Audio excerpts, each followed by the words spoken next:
Hello everyone, आप सब कैसे हैं। मैं उम्मीद करता हूं कि बहुत अच्छे होंगे और अपनी पढ़ाई को बहुत अच्छे से कर रहे होंगे। मैं Akash Kumar वडाना ICT virtual classroom में आपका बहुत बहुत स्वागत करता हूं मेरे प्यारे बच्चों।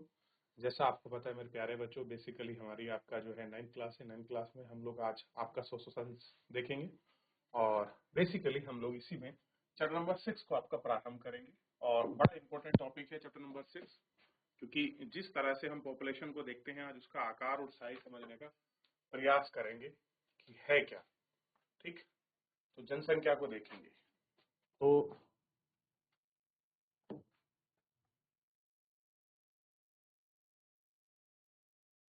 मानव रहित विश्व की कल्पना कर सकते हैं।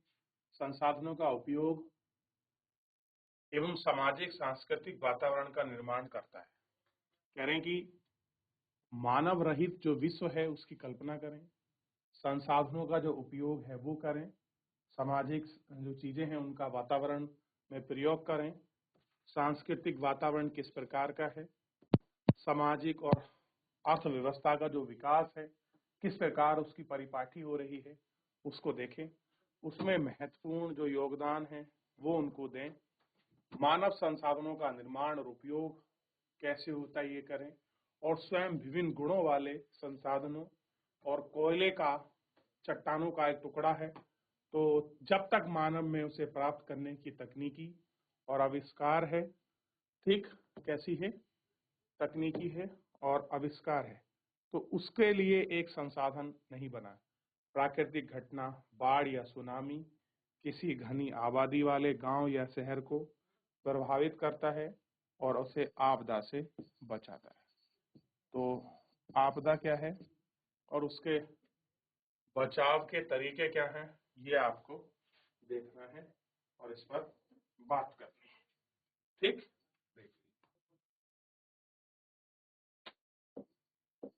इसीलिए सामाजिक अध्ययन में जनसंख्या एक आधारित तत्व है और यह संदर्भ बिंदु है जिसे दूसरे तत्वों का अवलोकन किया जाता है। अर्थ और महत्व का ज्ञात करें। संसाधन, आपदा और निवेश का केवल मानव ही महत्वपूर्ण है। उनकी संख्या, वितरण, वृद्धि, विशेषताएं, गुण, सभी रूपों को समझना और उनकी विवेचना करने के लिए मूल पृष्ठभूमि प्रदान करता है। क्या करता है? मूल पृष्ठभूमि प्रदान करता है। मानव पृथ्वी के संसाधनों का उत्पादन एवं उपभोग करता है। इसलिए यह ज्ञान आवश्यक है कि एक देश में कितने लोग निवास करते हैं, वे कहाँ और कैसे रहते हैं।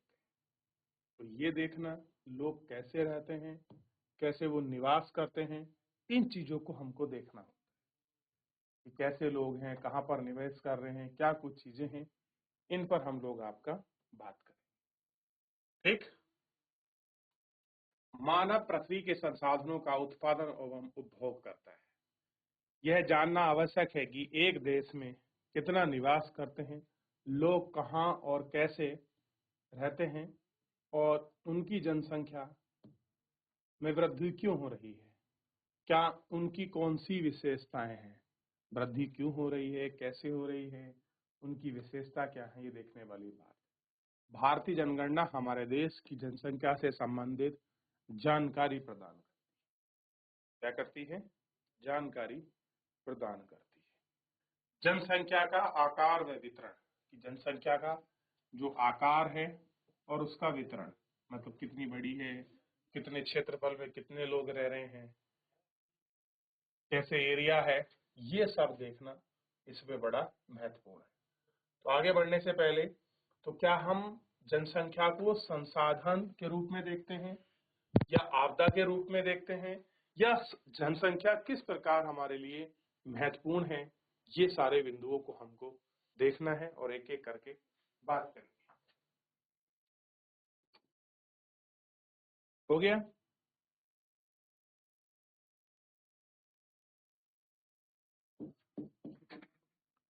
जनसंख्या का आकार व वितरण। भारत की जनसंख्या का आकार व वितरण प्रदान। मार्च 2011 तक भारत की जनसंख्या 12,106 थी।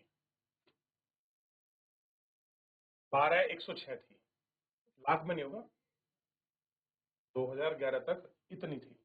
ठीक है, जो कि विश्व की कुल जनसंख्या का 17.5, यानी कि मान लीजिए अगर टोटल वर्ल्ड की पॉपुलेशन 100 है तो उसमें से 17.5 भारत में इसकी पॉपुलेशन है। ठीक, कितना है? 17.5। अगर भारत में विश्व में टोटल क्षेत्रफल 100 है तो टोटल क्षेत्रफल का 2.4 हमारे पास है, यानी कि क्षेत्रफल के मुताबिक 2.5 गुना, मतलब ये मान लीजिए, ये 2.5 मान लीजिए और इसको 17.5। अब बताइए कितने गुना पॉपुलेशन अधिक है हमारे क्षेत्र में, सोच के देखिए। यह 12.1 करोड़ लोग भारत के 32.8 लाख वर्ग किलोमीटर यानी कि 2.4 के विशाल क्षेत्र में असमान रूप से फैले हैं, यानी कि 1.2 करोड़ जो लोग हैं भारत के 32 लाख वर्ग किलोमीटर, ये 121 होना चाहिए। ये 121 करोड़ है बच्चों, इसको जीरो हटा दीजिए। ये 121 करोड़ है हमारी पॉपुलेशन। इसे 112 लिख दिया, इसको ठीक कीजिए। पहली बात तो थोड़ा सा ना इसमें एक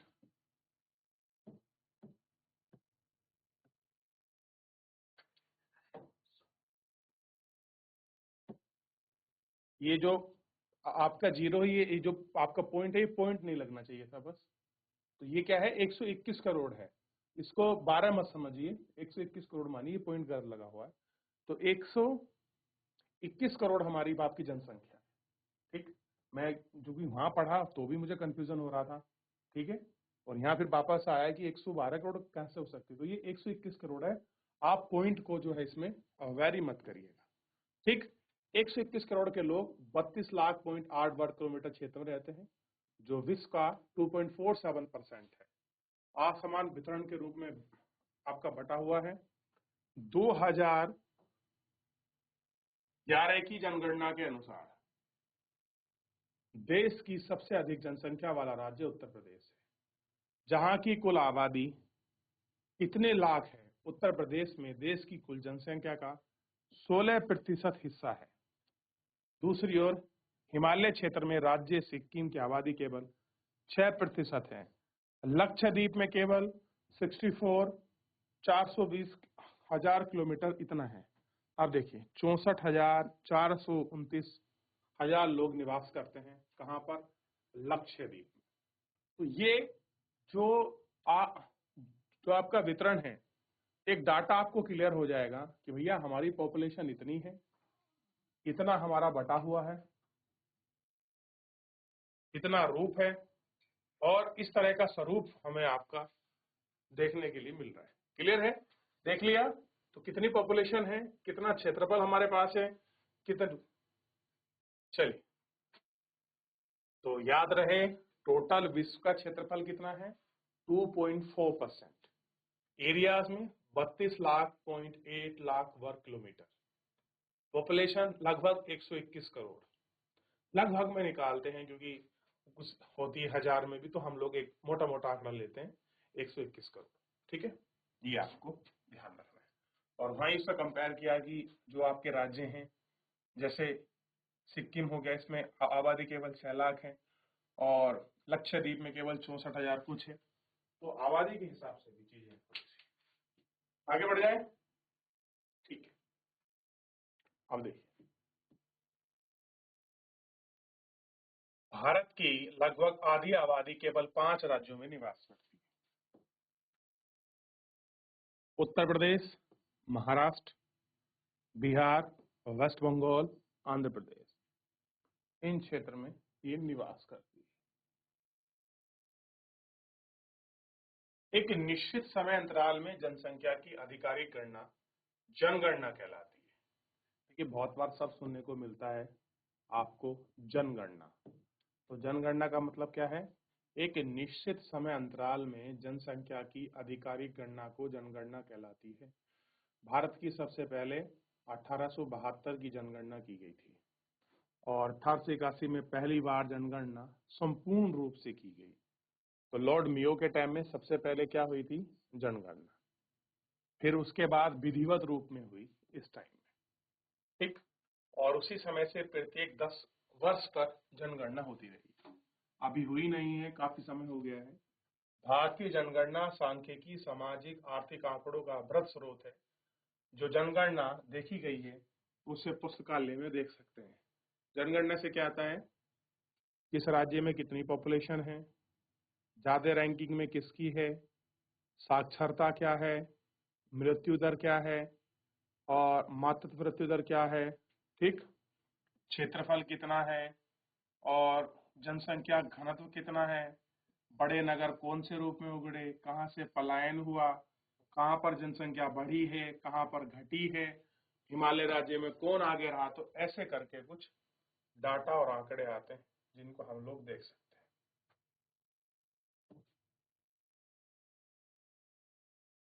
शेष विश्व में 82.5, भारत का कितना है 7.5, ये दिखाया गया है। यानी कि पूरी दुनिया को एक केक नुमा माना गया है और उस केक का एक हिस्सा ये क्या है, हमारी पॉपुलेशन।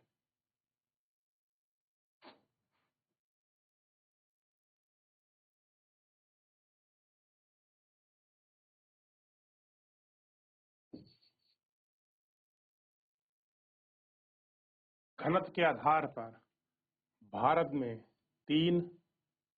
घनत्व के आधार पर भारत की जनसंख्या का वितरण। तो भैया जैसे हमारे पास पॉपुलेशन है उसी का क्षेत्रफल के हिसाब से घनत्व के आधार से हम लोग डिस्ट्रीब्यूशन करेंगे।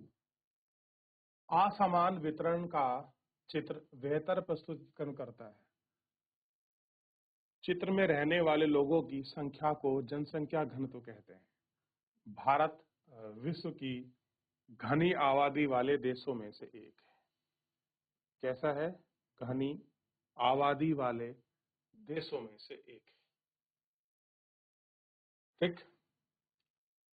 केवल बांग्लादेश और जापान की जनसंख्या घनत्व भारत से अधिक है। बांग्लादेश जापान की जनसंख्या का घनत्व ज्ञात कीजिए। यानी कि बांग्लादेश और जापान ऐसे हैं जहां जनसंख्या घनत्व भारत से अधिक है, बाकी सब किसके हैं, कम है। यानी कि कम क्षेत्र में ज्यादा लोग रहते हैं इसलिए जनसंख्या घनत्व ज्यादा है। 2011 में भारत की जनसंख्या घनत्व 382 वर्ग किलोमीटर था।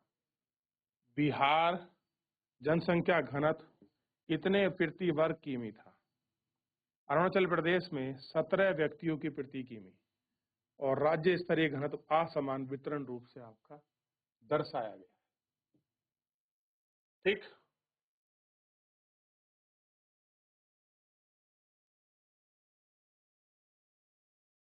राज्य अनेक केंद्र शासित प्रदेश, अब पूरा डिस्ट्रीब्यूशन फैलाया गया है। देखिए मान लीजिए टोटल पॉपुलेशन 100% है इसकी, भारत की, ठीक। उत्तर प्रदेश में अकेले 16%, महाराष्ट्र में 9%, बिहार में 9%, पश्चिम बंगाल में 8%, आंध्र प्रदेश में 7%, मध्य प्रदेश में 6%, तमिलनाडु में 6%, राजस्थान में 6%, कर्नाटक में 5%, गुजरात में 5%, उड़ीसा में 3%, केरल में 3%, झारखंड में 3%, असम में 3%, पंजाब में 3%। तो सबसे ज्यादा पॉपुलेशन किस राज्य में हुई, तो नंबर 1 को लिखिए उत्तर प्रदेश। ये फिर बिहार आएगा, फिर महाराष्ट्र आएगा और फिर उसके बाद वेस्ट बंगाल, क्योंकि नंबर बढ़ जाता है, पॉपुलेशन परसेंटेज में उतनी दिखाएगी भाई, ठीक। ये देख लिया। अच्छा केंद्र शासित प्रदेश जैसे जम्मू कश्मीर, अब केंद्र शासित प्रदेश में भी दिखाऊंगा आपको। जैसे आपका चंडीगढ़ हो गया, अंडमान निकोबार द्वीप समूह हो गया, लक्षद्वीप हो गया, दादरा नगर हवेली दीप और दमन हो गए, उत्तराखंड हो गया, जम्मू कश्मीर हुआ, दिल्ली हुआ, हरियाणा हुआ, छत्तीसगढ़ हुआ। तो ये टोटल पॉपुलेशन का भारत का जो है क्या है, भारत की जनसंख्या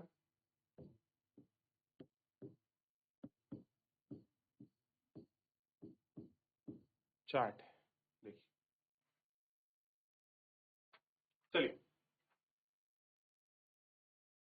अब थोड़ा सा भारत के जनसंख्या घनत्व पर नजर दौड़ाइए। रेड, जहां 1 वर्ग किलोमीटर में, देखिए जनसंख्या घनत्व का मतलब है कि 1 वर्ग किलोमीटर में कितने लोग रहते हैं। 1 वर्ग किमी में कितने लोग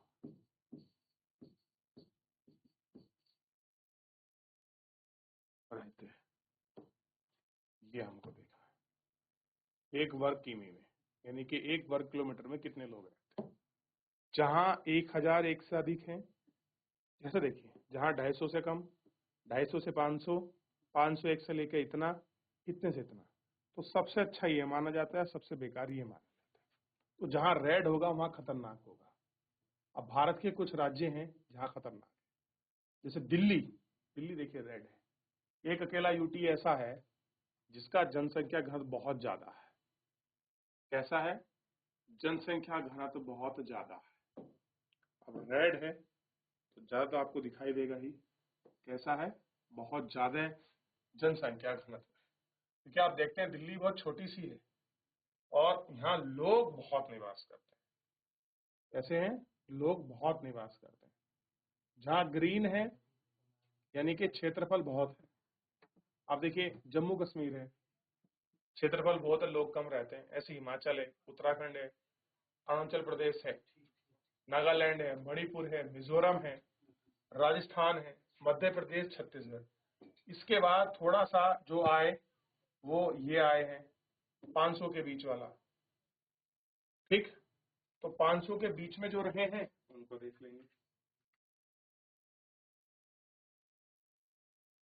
ठीक, तो देखिए बिहार और वेस्ट बंगाल की स्थिति को देखिए। ये दो ऐसे राज्य हैं, कौन कौन से?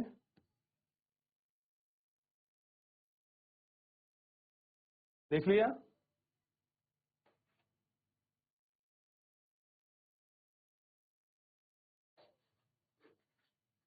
चलिए, तो मेरे प्यारे बच्चों, फिलहाल जो है आज के लिए इतना ही। मिलते हैं नेक्स्ट लेक्चर में। तब तक अपना ध्यान रखिए, स्वस्थ रहिए, अपनी पढ़ाई को बहुत अच्छे से करते रहिए। मुझसे जुड़ने के लिए आपका बहुत बहुत धन्यवाद।